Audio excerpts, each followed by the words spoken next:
सोच के बताऊंगा तो सेल क्लोज होने के चांसेस वहां पे कम हो जाते हैं, क्योंकि वो आपको ना मुंह पे ना नहीं बोलना चाहता। ठीक है, वो आपको मुंह पे ना नहीं बोलना चाहता, वो कहता है मैं आपको सोच के बताऊंगा इस चीज के बारे में। तो आपको क्या कहना है?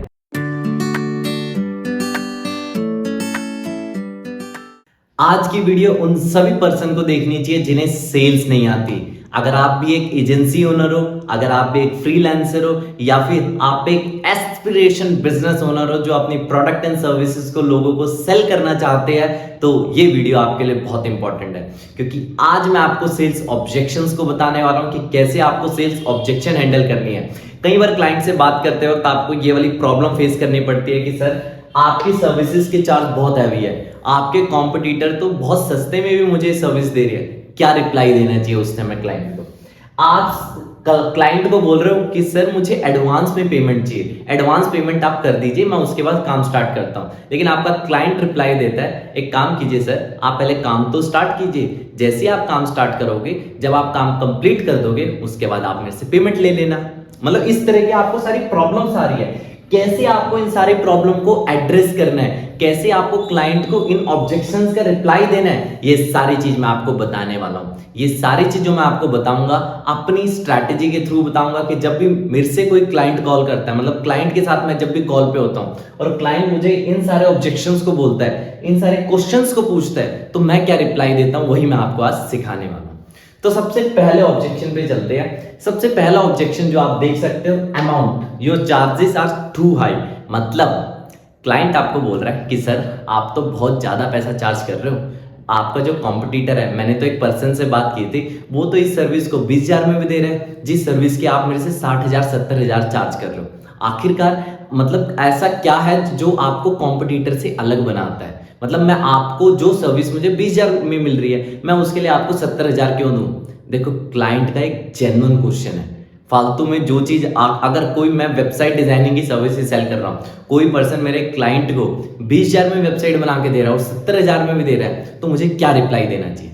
देखो, आपको क्लाइंट से इस तरीके से बात करनी है कि सर सर्विस देने वाले तो आपको 5,000 6,000 10,000 15,000 में भी सर्विसेज दे सकते हैं।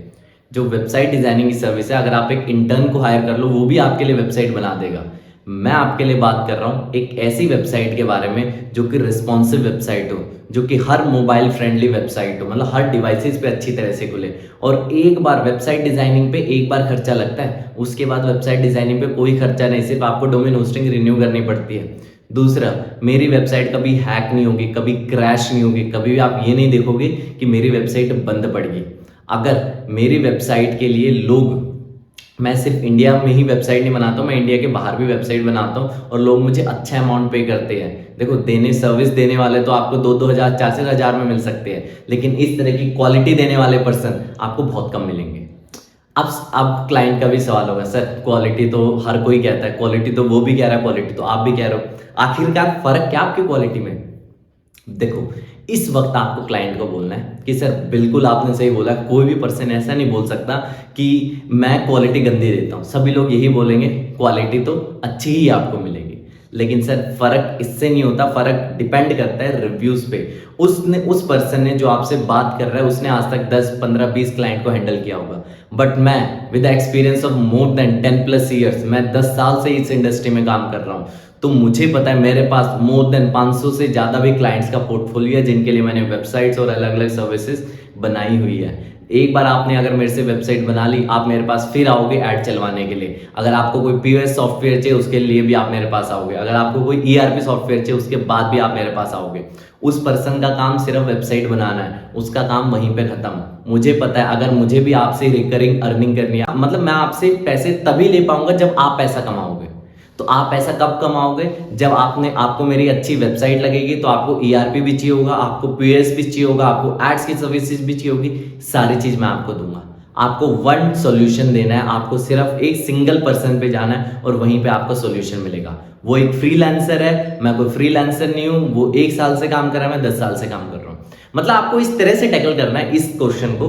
पहली चीज, आपको अपनी एक्सपर्टीज शो करनी है कि भाई मैं इस इंडस्ट्री का एक्सपर्ट हूं, मैं कोई 1-2 साल वाला, मैं फ्रीलांसर नहीं हूं, मैं एक एजेंसी रन कर रहा हूं, मेरे अंदर एम्प्लॉयज है। उस तरह से आपको बात करनी है। दूसरी, आप उससे ये कहना है भाई जो दूसरा पर्सन है उसका सिर्फ वेबसाइट बनाने का काम है, वो आपने उसको पेमेंट दी, उसने वेबसाइट बनाई, काम खत्म, कोई सपोर्ट नहीं, कोई कुछ नहीं।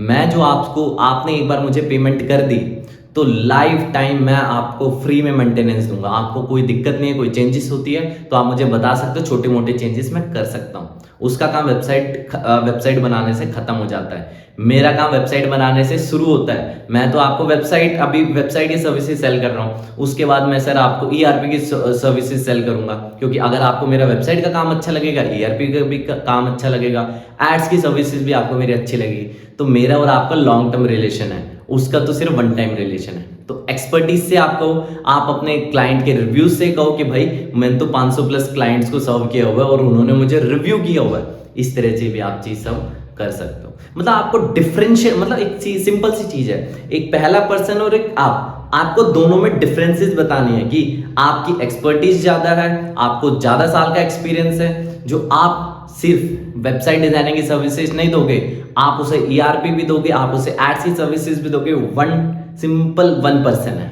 ठीक है। अगला question, services after full payment support service, कहने का क्या मतलब है? कहने का क्या मतलब है, क्लाइंट एक चीज पूछेगा कि सर मैंने आपको पेमेंट कर दी, मान लो मैंने आपको ₹1,00,000 दे दिए एक वेबसाइट बनाने पे, ठीक है, क्या गारंटी है कि आप उसके बाद भी मेरा कॉल उठाओगे? क्या उसके बाद अगर मेरे वेबसाइट में कोई बग आ जाता है, कोई हैक हो जाता है, तो क्या गारंटी है कि आपकी सपोर्ट सर्विसेज, आपकी जो सपोर्ट टीम है बहुत अच्छी है?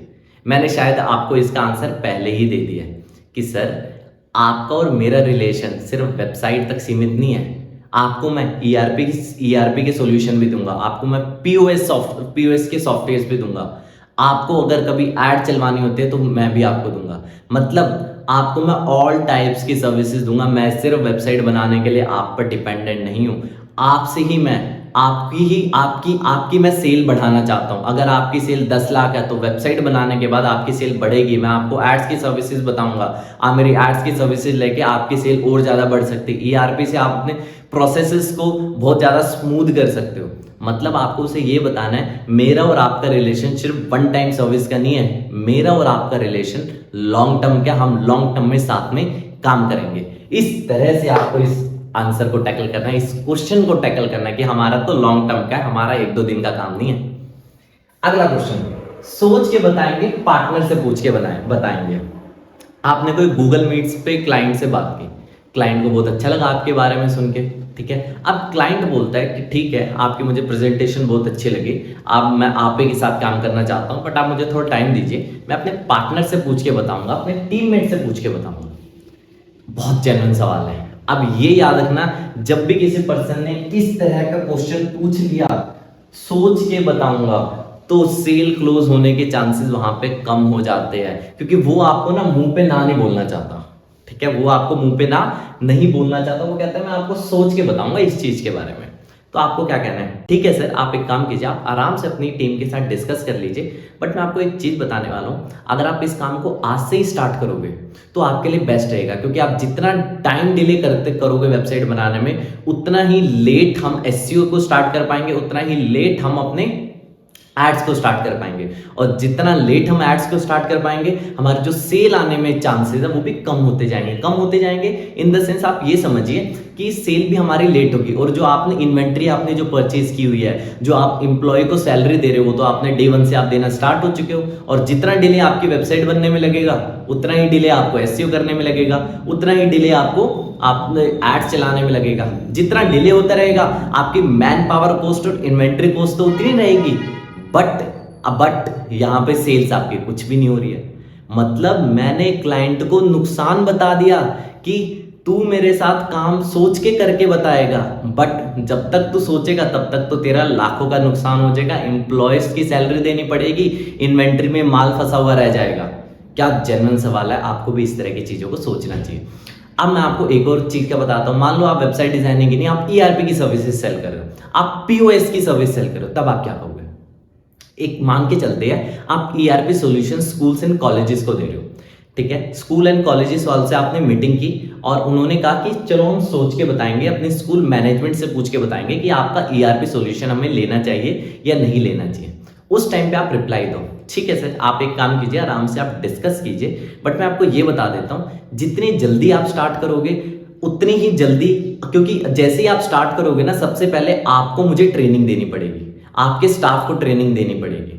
ठीक है, और उसके बाद सबसे पहले हम एक ट्रायल पीरियड रखेंगे, एक छोटी सी क्लास में करेंगे। जैसे आपके स्कूल में 12-15 क्लास है, सबसे पहले हम एक छोटी क्लास में करेंगे ये ईआरपी सॉफ्टवेयर क्या आपके स्कूल के साथ फिट बैठता है नहीं बैठता है।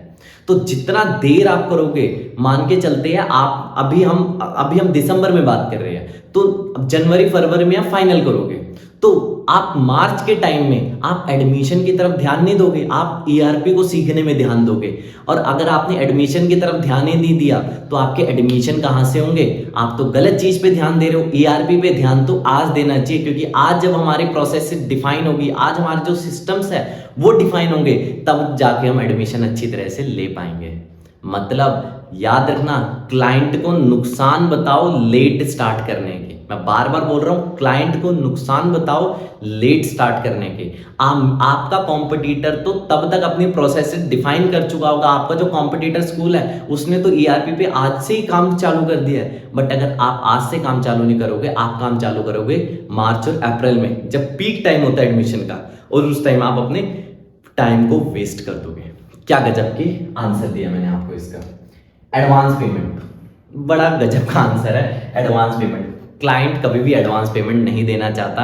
क्लाइंट या कोई भी पर्सन हमेशा ये चाहता है पहले तू काम कर ले, उसके बाद मैं तुझे पेमेंट करूंगा।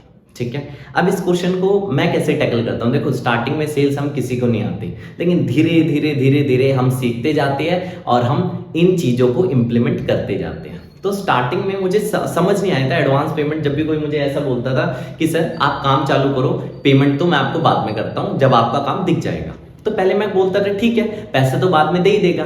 बट इससे नुकसान पता क्या रहता था? आपने क्लाइंट को सर्विसेज दे दिया, आपने क्लाइंट को वेबसाइट बना के दे दी, ईआरपी दे दिया, क्लाइंट 2-2 महीने तक आपकी पेमेंट लटका के रहेगा।